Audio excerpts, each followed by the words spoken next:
You mentioned offline earlier that it was sort of, I don't know, unintentional, or kumbaga, the Yeah, job just found you, no? Can you the talk job about just that? found me. Like how does that work for someone? Apparently it's a niche market back then. Kaya kapag may alam ka na doon at the end of the day, yung mismo yung trabaho yung lumalapit sa iyo. So somehow right now I think that's what will happen Mm-hmm. moving forward with AI.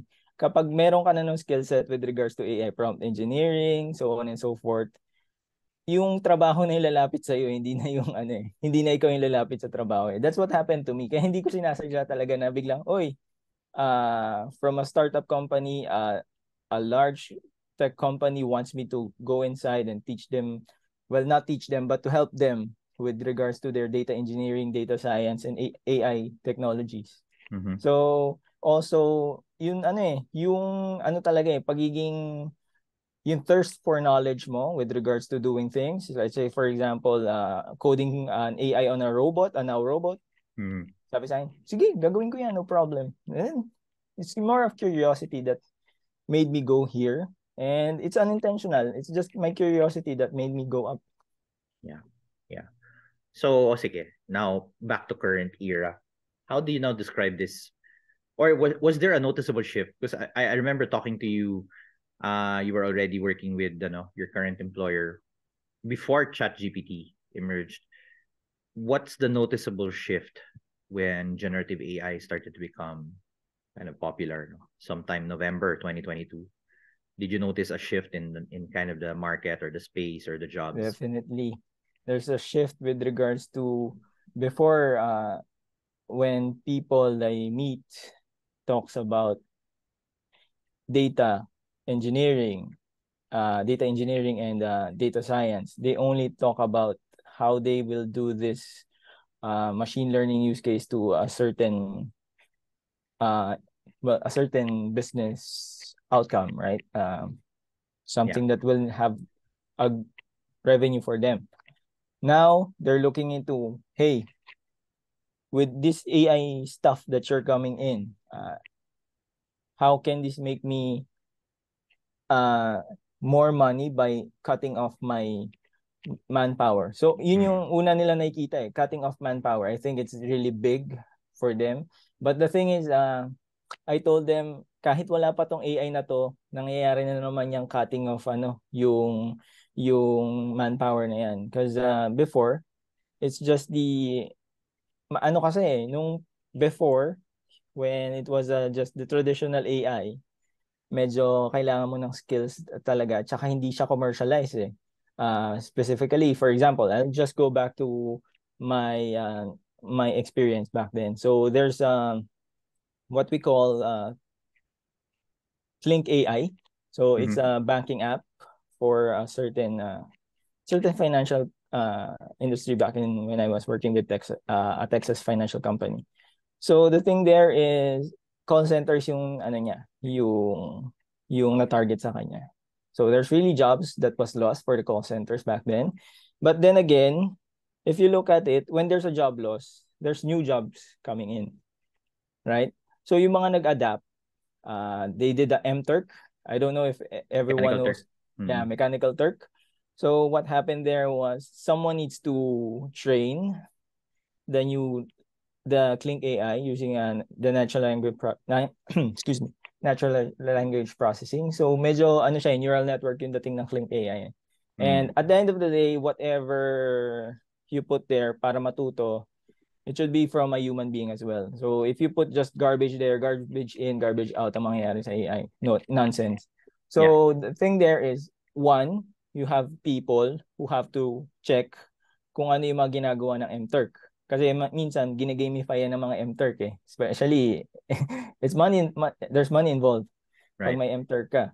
So, the change there was, yes, nabawasan yung manpower with regards to the people in the call centers, but some of that people na meron ka before na magaling yung mata sa pagdating sa dialogues na kailangan pakain dun sa AI, andun pa rin sila. So Mm. it's more of the adoption. Yun yung nangyayari before, mas nangyayari ngayon yan ngayon kasi in generative AI, it's really more on the creative side. You've said it before, it's more on the creative side now.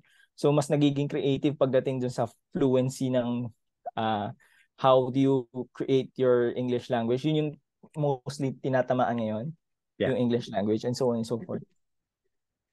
Okay, so I want to drill down to that because one of the things na I'm actually quite passionate about is this long-standing, I don't know, cultural divide, I would call it, between the technical and the non-technical people.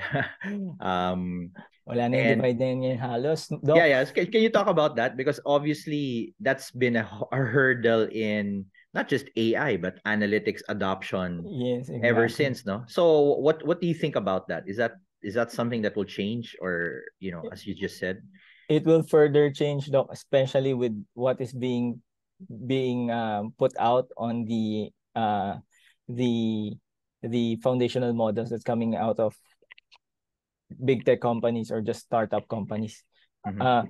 With regards to how do you call this, the creative side of things, grabe. Mm-hmm. We're getting tawag dito, we're getting this new technology that is being disruptive pagdating sa drawing, video, so on and so forth, right? So, Yep. pagdating doon, before, if you want to be someone who is good at a video editing per se, kailangan marunong ka Adobe Premiere.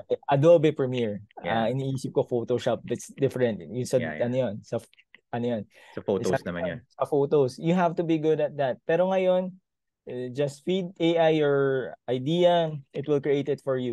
So, with regards to that, yung mga skills involved, the creative skills, na ano siya eh, na gagawan siya ng bridge eh.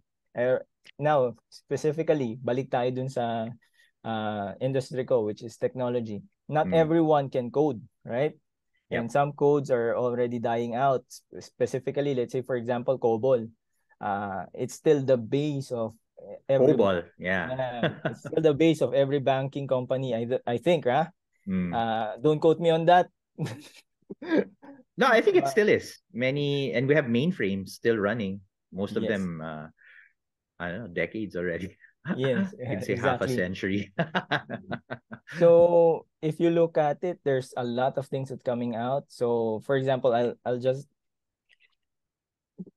I won't drop any names of these technologies that's coming out. But if you look at it, you're already having a coach with regards to, let's say, COBOL. Balik ako COBOL, Doc. So if you're losing your rockstar COBOL developer, retiring already, and you have a lot of his codes within your conglomerate, for example, pakainin mo lang yan sa model mo. Curate mo muna bago mo pakainin. You have to ensure that you have high quality data being fed to your foundational models.